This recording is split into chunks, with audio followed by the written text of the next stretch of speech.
understanding in the same chapter, respiration and circulation, is coronary artery disease, that is CAD. It may also be called as atherosclerosis. Now, before starting with the detail, we should know what is coronary artery. As we know, coronary circulation is the circulation which supplies the blood to the muscles of the heart.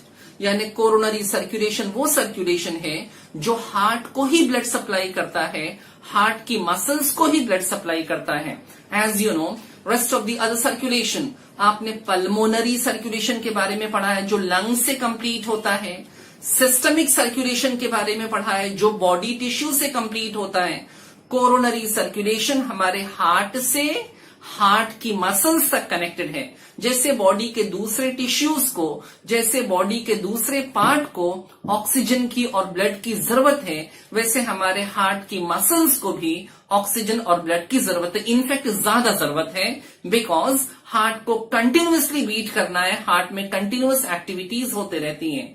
इसीलिए heart को blood supply करने के लिए हमारे पास coronary circulation है. अभी coronary circulation की वो ब्लड वेसल, कोरोनरी सर्कुलेशन की वो ब्लड वेसल जो हार्ट की मसल्स में ब्लड सप्लाई करती है, ऑक्सीजनेटेड ब्लड सप्लाई करती है, उस ब्लड वेसल को हम कोरोनरी आर्टरी कहते हैं. तो coronary artery is a blood vessel which supplies oxygenated blood to the muscles of the heart.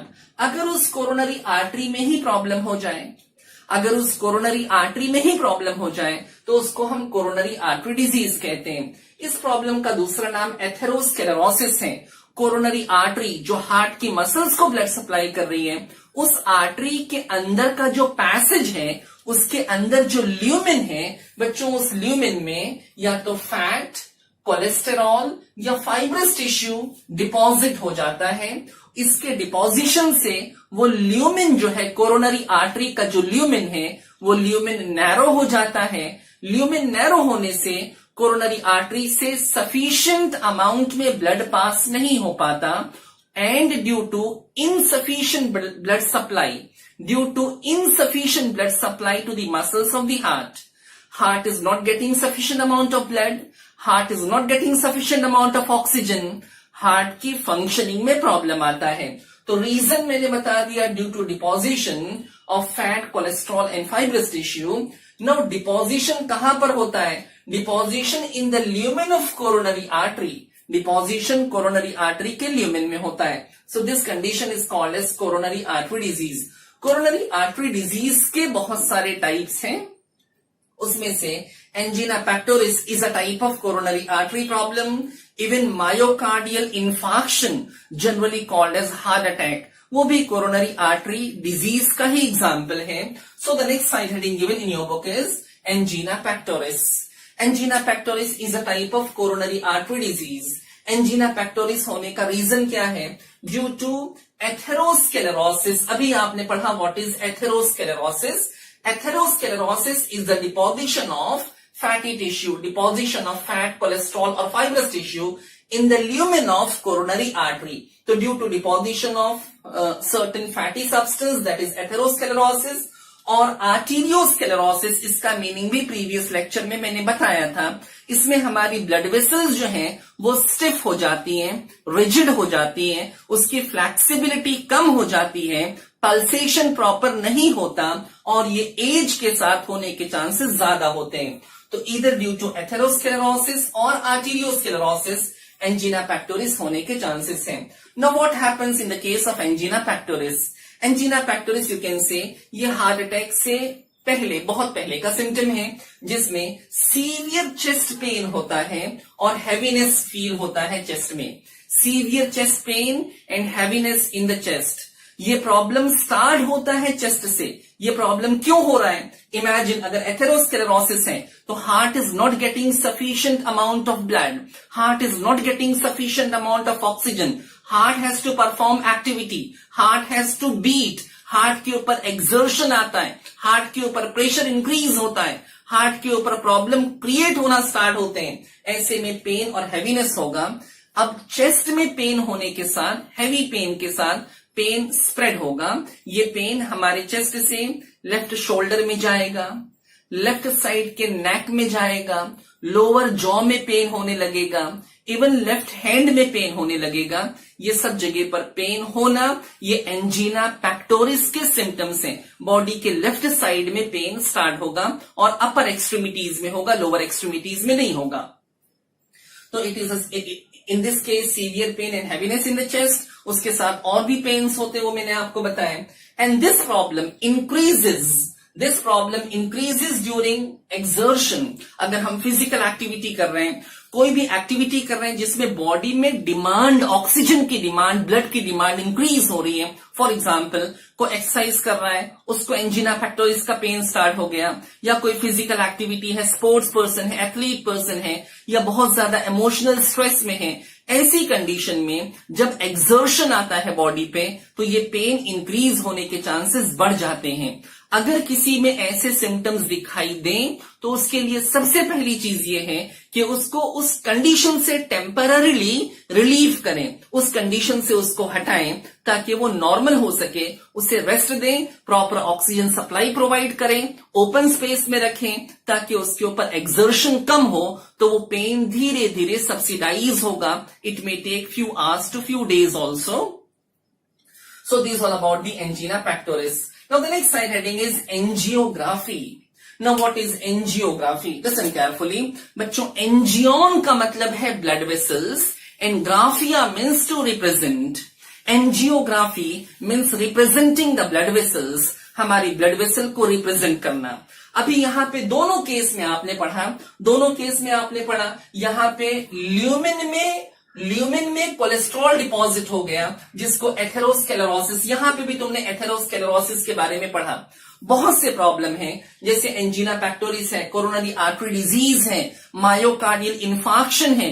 इसमें कोरोनरी आर्टरी के अंदर का ल्यूमिन नैरो होने लगता है और coronary artery slowly and gradually block होने लगती है। अगर ब्लॉक हो रही है तो कैसे पता करें, how to diagnose about the blockage, उसके डायग्नोसिस के लिए जो टेक्निक है उस टेक्निक का नाम है angiography. Remember, angiography is simply, it is not a treatment. Angiography कोई ट्रीटमेंट नहीं है, it is just a diagnostic technique. एक डायग्नोस्टिक टेक्निक है जिससे हम पता कर सकते हैं क्या एक्चुअल में कोरोनरी आर्टरी में ब्लॉकेज है या नहीं।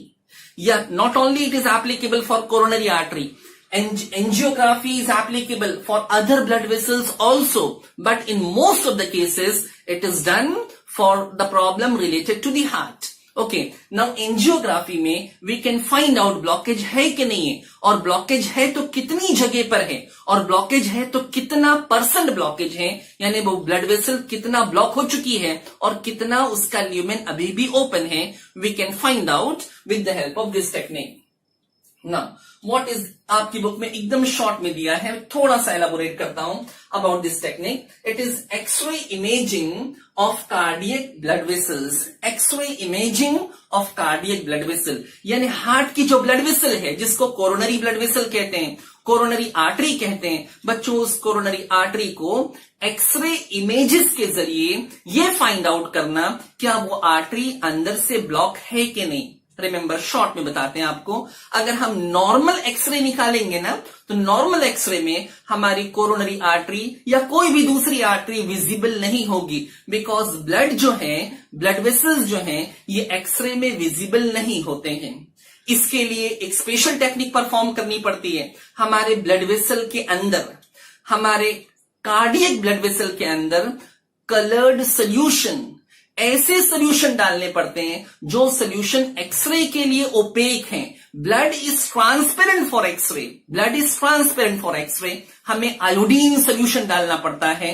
आयोडीन नॉन टॉक्सिक सोल्यूशन है। आयोडीन सोल्यूशन को ब्लड वेसल्स के अंदर कैथेटर की मदद से, जो एक कार्डियक सर्जियन ही कर सकता है, नॉर्मल टेक्नीशियन नहीं कर सकता, एक कैथेटर की मदद से ब्लड वेसल के अंदर, कार्डियक ब्लड वेसल के अंदर, मतलब coronary blood vessel, coronary artery के अंदर वो आयोडीन सोल्यूशन डाला जाता है और उसके बाद एक्सरे इमेजेस निकाली जाती हैं और उस इमेज में हमें पता चलता है कि कोई ब्लड वेसल अंदर ब्लॉक है कि नहीं।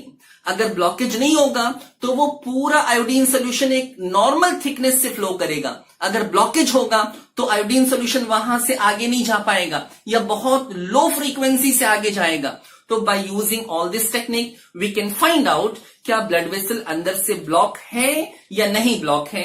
ब्लॉक है तो कितनी ब्लड वेसल ब्लॉक है और कितना परसेंटेज ब्लॉकेज है। This all thing we can find out by the X-ray imaging technique of cardiac blood vessel. This is done simply to locate the blockage. Now, remedial process. अगर इसमें हमें पता चल गया कि हाँ एक्चुअल में ब्लॉकेज है, कार्डियक ब्लड वेसल में ब्लॉक होना रिस्क है, क्योंकि हार्ट को अगर ब्लड प्रॉपर नहीं मिला तो हार्ट बीट में इफेक्ट पड़ेगा। हार्ट को अगर ब्लड प्रॉपर नहीं मिला तो हार्ट बीट प्रॉपर नहीं होगी। हार्ट प्रॉपर बीट नहीं करेगा तो बॉडी के दूसरे टिश्यूज में प्रॉब्लम आने ही वाले हैं। बाय द वे, अगर ऐसा प्रॉब्लम होता है तो इसके लिए दो रेमेडीज जो बहुत कॉमनली यूज की जाती है। First one is angioplasty. Angioplasty is a treatment, angiography is a diagnostic technique and this is the remedial process, it is a treatment. Angioplasty में क्या किया जाता है, with the help of catheter वहां पर जहां पर ब्लॉकेज है वहां पर एक छोटा सा स्टेंट डाला जाएगा और डाल के उसे ओपन किया जाएगा। मतलब वो ब्लड वेसल जो अंदर से ब्लॉक हो गई थी ना, उसको with the help of stent अंदर डाल के उसको ओपन करेंगे, उसको वाइड करेंगे, खोल देंगे। जब वो अंदर जाके ओपन हो जाएगा तो वो जो ब्लॉकेज था वो खुल जाएगा। अब ब्लड आसानी से फ्लो करेगा। अगर एक या दो जगह पर ब्लॉकेज है या माइनर ब्लॉकेज है तो उसके लिए एंजियोप्लास्टी इज रिकमेंडेबल। लेकिन अगर मल्टीपल ब्लॉकेज है, कई जगहों पर ब्लॉकेज है, कितनी जगह पर स्टेंट डालेंगे, कितनी जगह पर हम खोलेंगे, ऐसा पॉसिबल नहीं होता है। तो उसके लिए दूसरा ऑप्शन है bypass surgery can be done. What is bypass surgery? Listen here. अब कोरोनरी आर्टरी जहां पर मल्टीपल जगहों पर ब्लॉक है, उस कोरोनरी आर्टरी को बाईपास करते हुए दूसरी ब्लड वेसल के थ्रू, दूसरी आर्टरी या वेन के थ्रू उसको कनेक्ट कर दिया जाएगा।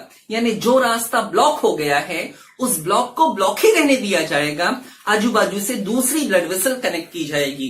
दूसरी ब्लड वेसल जो कनेक्ट की जाएगी वो ब्लड वेसल उसी पेशेंट की बॉडी के दूसरे पार्ट से निकाली जाएगी। यानी जिसके अंदर ब्लॉकेज है, जिसके कोरोनरी आर्टरी में ब्लॉकेज है और मल्टीपल ब्लॉकेजेस है, बाईपास करना है, उसके यूजुअली लिम्स से, उसके हाथ या पैर से सुटेबल जगह से ब्लड वेसल सर्जिकली रिमूव की जाती है और वही ब्लड वेसल को जहां पर ब्लॉकेज है वहां पे बाईपास करवाया जाएगा, वहां पर दूसरी ब्लड वेसल से कनेक्ट करवाया जाएगा ताकि ब्लड इजीली फ्लो हो सके।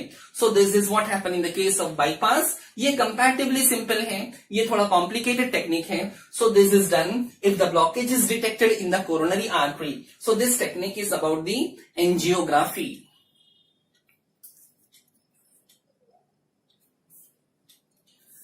Now the next part is heart transplantation. In the extreme condition, in the severe condition, heart transplantation can also be done. It can also be recommended. लेकिन heart transplantation is not a easy technique. इसमें बहुत से issues आते हैं। For example, basic चीज आपको बताते हैं। heart transplantation कब किया जाता है? अगर severely damaged heart है, patient का heart, जो रिसीवर है, जो रिसिपिएंट है, जिसको हार्ट की जरूरत है, अगर उसका हार्ट सीवियरली डैमेज है तो ऐसे में हार्ट ट्रांसप्लांटेशन इज रिकमेंडेड।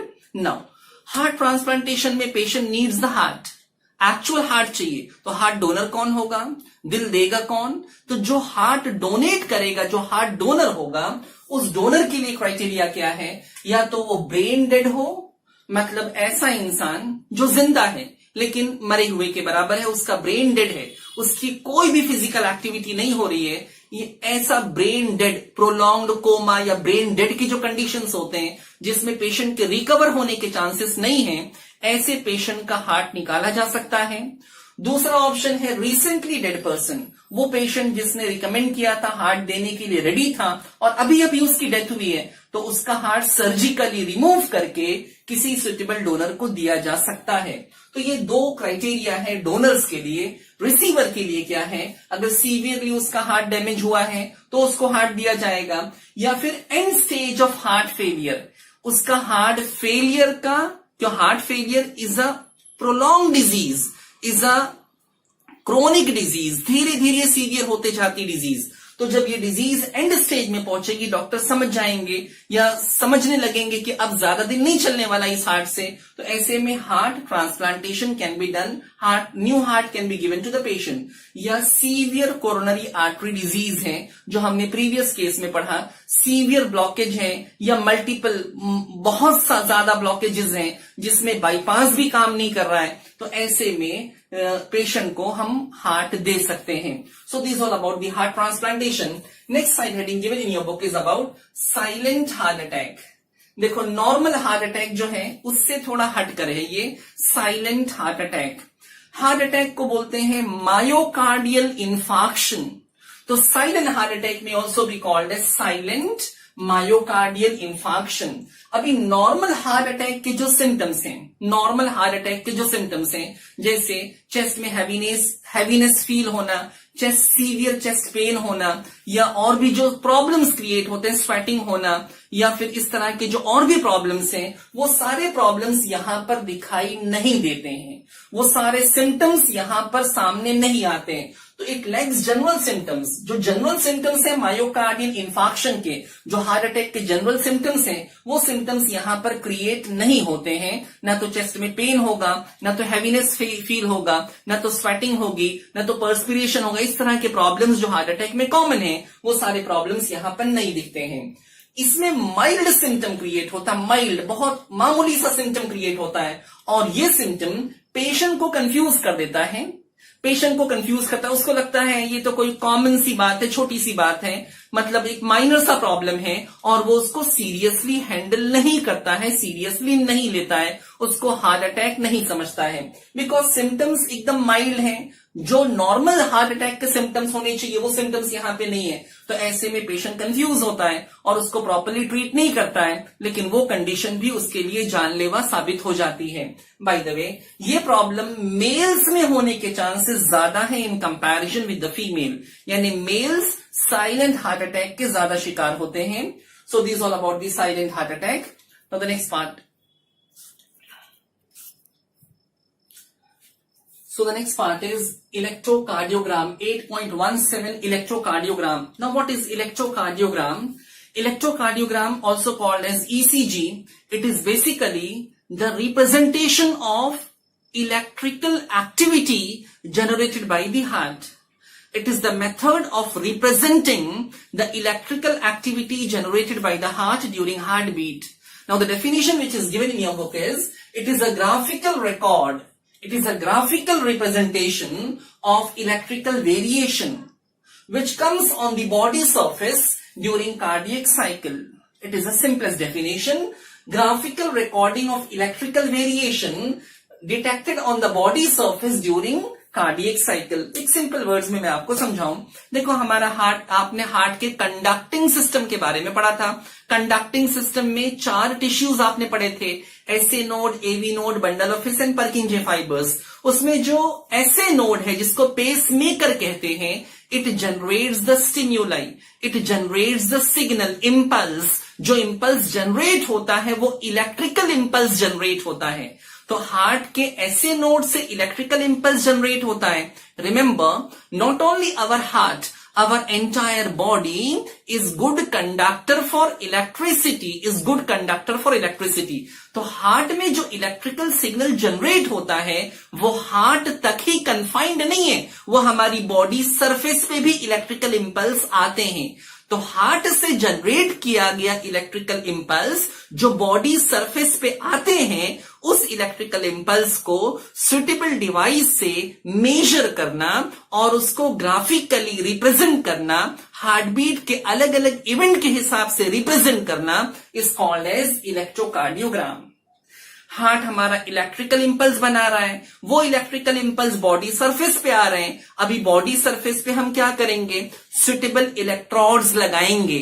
वो इलेक्ट्रोड्स जो इलेक्ट्रिकल इंपल्स को रिसीव कर सके और उसको एक सुटेबल डिवाइस, जैसे वोल्टमीटर होता है वैसा एक सुटेबल डिवाइस, जिस डिवाइस से इलेक्ट्रोड को कनेक्ट करेंगे तो जो स्किन पे इलेक्ट्रिकल वेरिएशन आएगा, फ्लक्चुएशन आएगा, वो डिवाइस उसको रिकॉर्ड करेगा और उसको ग्राफिकली रिप्रेजेंट करेगा हार्ट बीट के अलग अलग इवेंट्स के हिसाब से। ओके, नाउ अभी ये मैंने आपको डेफिनेशन बताया। अब जो रिजल्ट होता है बच्चों, वो रिजल्ट या तो ग्राफ पेपर की स्ट्रिप पे आपने प्रिंट आउट देखा होगा, या फिर मॉनिटर पे छोटी सी स्क्रीन पे वो रिजल्ट लाइव रिप्रेजेंट होता रहता है। या तो ग्राफ पेपर पे प्रिंट लेके भी हम रख सकते हैं, या तो वो डिस्प्ले होता है। आपने ऑपरेशन थिएटर में देखा है कि पेशेंट की बॉडी पे बहुत से इलेक्ट्रोड्स लगे हुए हैं, या फिर आपने आईसीयू में देखा होगा, वहां पे एक छोटा सा मॉनिटर है जिसपे electrical activity, heart beat represent की जा रही है, वही ईसीजी है। नाउ इसके लिए जो इंस्ट्रूमेंट यूज होता है, इलेक्ट्रोकार्डियोग्राम के लिए जो इंस्ट्रूमेंट यूज होता है, the instrument is called as ECG machine. Instrument is called as ECG machine. It may also be called as electrocardiograph. Machine को ग्राफ कहते हैं। Let me clarify this point, confuse मत होना। मशीन को graph कहते हैं, और जो ग्राफ पेपर पे आता है, रिजल्ट जो पेपर पे आता है, उस प्रिंटआउट को इलेक्ट्रोकार्डियोग्राम कहते हैं, और इस मेथड को इलेक्ट्रोकार्डियोग्राफी कहते हैं। रिमेंबर, जो रिजल्ट आता है ग्राफ पे, उसको ग्राफ नहीं बोलेंगे, उसको ग्राम बोलेंगे, और मशीन को ग्राफ बोलेंगे, और जो मेथड है उसको इलेक्ट्रोकार्डियोग्राफी हम कहेंगे। अब इसमें several electrodes are used. Machine में बहुत सारे इलेक्ट्रोड्स हैं, मशीन से निकले हुए मल्टीपल वायर, हर वायर में लगा हुआ इलेक्ट्रोड है। इट डिपेंड्स अपॉन कि मशीन कितनी सोफिस्टिकेटेड है, उसके हिसाब से नंबर ऑफ इलेक्ट्रोड्स वेरी कर सकते हैं। सभी मशीन में सेम नंबर ऑफ इलेक्ट्रोड्स नहीं होते हैं। अब जो इलेक्ट्रोड्स होते हैं उसमें से कुछ इलेक्ट्रोड्स हमारे लिम्स पे लगाए जाते हैं फॉर रेफरेंस रीडिंग, और कुछ इलेक्ट्रोड्स हमारे थोरैसिक रीजन में, चेस्ट रीजन में पर्टिकुलर लोकेशन पे लगाए जाते हैं। वो एक्सपर्ट को पता है किस लोकेशन पे लगाना है। Usually, not fixed, usually 6 electrodes body के थोरैसिक रीजन में लगाए जाते हैं, और 4 इलेक्ट्रोड्स लिम्स पे लगाए जाते हैं, 2 फोर लिम्स में, 2 हाइंड लिम्स में। तो electrodes are attached to chest and limbs. उसके बाद जो हमको रिजल्ट मिलता है, जो ग्राफिकल रिप्रेजेंटेशन मिलता है, ये एक हार्ट बीट का ग्राफिकल रिप्रेजेंटेशन मैंने यहां पे शो किया है बच्चों। एक्स एक्सिस पे, यहां पर एक्स एक्सिस पे टाइम है, और वाई एक्सिस पे इलेक्ट्रिकल फ्लक्चुएशन है in terms of milli voltage. यहां पे in terms of milli voltage ये टाइम है। The time required to complete one heart beat, as you know, is 0.8 second. 0.8 second में एक हार्ट बीट होती है, और जो मैक्सिमम फ्लक्चुएशन होता है, मैक्सिमम फ्लक्चुएशन, ये वाला फ्लक्चुएशन, ये 1 मिली वोल्ट का होता है, बस 1 मिली वोल्ट का होता है। अभी जो नॉर्मल ग्राफ हमको मिलता है, इस ग्राफ में 3 फ्लक्चुएशंस हमको दिखाई देते हैं। पहला फ्लक्चुएशन जिसको पी वेव कहते हैं, पी वेव। दूसरा फ्लक्चुएशन जिसको QRS कॉम्प्लेक्स कहते हैं, और थर्ड फ्लक्चुएशन जिसको टी वेव कहते हैं। ये 3 फ्लक्चुएशंस हमको यहां पर दिखाई देते हैं। ये 3 डिफ्लेक्शन हमको दिखाई देते हैं बेस लाइन से। अगर हम कंपेयर करें बेस लाइन से, 3 फ्लक्चुएशन या 3 डिफ्लेक्शन हमको दिखते हैं। एक एक करके मैं आपको समझाता हूं। जो पहला फ्लक्चुएशन है पी वेव। पी वेव क्या है बच्चों? पी वेव ये एक्चुअल में हमारे ऐसे नोड से जब इंपल्स जनरेट होता है, ऐसे नोड से इंपल्स निकल के दोनों एट्रिया की वॉल में जाता है। दोनों एट्रिया की वॉल पूरी तरह से पोटेंशियलाइज्ड, स्टिमुलाइज्ड हो जाती हैं, और उसके अंदर जो पोटेंशियल जनरेट होता है, that is called as atrial depolarization. So this P wave basically indicates atrial depolarization, and due to atrial depolarization, atria का contraction यानी atrial systole होता है। Remember, P wave में atria का systole नहीं होता, P wave के बाद atria का systole होता है। P wave represent atrial depolarization, और atrial depolarization is responsible for atrial systole। मतलब इसके वजह से एट्रिया का डीपोलराइजेशन होगा और एट्रिया का सिस्टोल होगा। उसके बाद QRS कॉम्प्लेक्स, ये देखो, ये छोटा सा डेविएशन था, फ्लक्चुएशन था। उसके बाद बेस लाइन से थोड़ा सा इंपल्स नीचे जाएगा, फिर एकदम पीक पे जाएगा R पॉइंट पे, फिर एकदम नीचे आएगा S पॉइंट पे, बेस लाइन से नीचे आएगा, फिर नॉर्मल बेस लाइन पे आ जाएगा। This is called as QRS complex. बच्चों QRS कॉम्प्लेक्स जो है, जब इंपल्स ऐसे नोड से निकलकर AV नोड को टच किया, एवी नोड से इंपल्स निकल के बंडल ऑफ हिस में गया, बंडल ऑफ हिस से इंपल्स निकल के पर्किंजे फाइबर्स में गया और पर्किंजे फाइबर्स ने दोनों वेंट्रिया की वॉल को पूरी तरह से पोटेंशियलाइज्ड कर दिया. This event is called as ventricular depolarisation. यानी QRS कॉम्प्लेक्स क्या रिप्रेजेंट करता है? Ventricular depolarisation. And this ventricular depolarisation is responsible for ventricular systole. ये वेंट्रिकुलर सिस्टोल के लिए रिस्पॉन्सिबल है. थर्ड इवेंट, तीसरा डेविएशन, यहां पे थोड़ी सी फ्लैट, ब्रॉड और थोड़ी सी हाइटेड, ये आपको जो फ्लक्चुएशन दिख रहा है जिसको टी वेव कहते हैं. बच्चों टी वेव क्या है? T wave it is responsible for ventricular repolarization. And this ventricular repolarization leads to ventricular diastole. इसके वजह से ventricular diastole होता है. तो यहां पे आपको 3 इवेंट दिख रहे हैं. एट्रिया का सिस्टोल होना, वेंट्रिकल का सिस्टोल होना और वेंट्रिकल का डायस्टोल होना. अगर आपसे कोई पूछ दे कि एट्रिया का डायस्टोल कब होता है, वो तो इसमें दिख नहीं रहा है. एट्रिया का रिलैक्सेशन कब होता है, वो ईसीजी में नहीं दिख रहा है. बच्चों एट्रिया का रिलैक्सेशन ईसीजी में नहीं दिखेगा बिकॉज एट्रियल रीपोलराइजेशन, एट्रिया का जो डायस्टोल है वो क्यूआरएस कॉम्प्लेक्स में बरीड हो जाता है, क्यूआरएस कॉम्प्लेक्स के अंदर छुप जाता है और वो इसमें क्लियर दिखाई नहीं देता. So this all about the normal ECG and normal representation. Now इसका सिग्निफिकेंस, ईसीजी से हम क्या पता लगा सकते हैं? इसमें diagnose with the help of ECG we can diagnose abnormality in conducting pathway. जो कंडक्टिंग पाथवे है ना, एसए नोड से एवी नोड से बंडल ऑफ हिस से पर्किंजे फाइबर्स, उसमें कोई एबनॉर्मलिटी है तो वी कैन फाइंड आउट. उसके बाद एनलार्जमेंट इन हार्ट चैम्बर्स, कभी कभी हमारे एट्रिया या वेंट्रिकल की साइज इंक्रीज हो जाती है तो दिल का बड़ा होना इज नॉट नॉर्मल है. तो दिल अगर बड़ा हो गया है, साइज एबनॉर्मल हो गई है, तो उसके वजह से दूसरे प्रॉब्लम्स क्रिएट होते हैं. This thing can be find out with the help of ECG. Damage to cardiac muscle को अगर डैमेज हुआ है तो वो भी ईसीजी में क्लियर हो जाएगा. Reduced in blood supply to cardiac muscle, आपने प्रीवियस केस में पढ़ा था, मायोकार्डियल इंफार्क्शन का नाम सुना था, एंजीना पैक्टोरिस का नाम सुना था, आपने कोरोनरी आर्टरी डिजीज के बारे में सुना था, एथेरोस्क्लेरोसिस के बारे में सुना था. ये सारी वो कंडीशंस हैं जिसमें हार्ट को सफिशिएंट अमाउंट में ब्लड नहीं मिलता. अगर हार्ट के कोरोनरी आर्टरी में ब्लॉकेज है, हार्ट को ब्लड नहीं मिल रहा है, तो ईसीजी में इस चीज को पता लगाया जा सकता है. जो एक्सपर्ट होते हैं, कार्डियोलॉजिस्ट होते हैं, वो कैसे पता लगाते हैं? ग्राफ को देख के. Basically they observe, they examine wave pattern, जो वेव का पैटर्न है उसको एग्जामाइन करते हैं, और जो टाइम इंटरवल है, किस इवेंट को कंप्लीट होने में कितना टाइम लग रहा है, उस टाइम इवेंट के बेसिस पे they can find out the abnormality related to heart.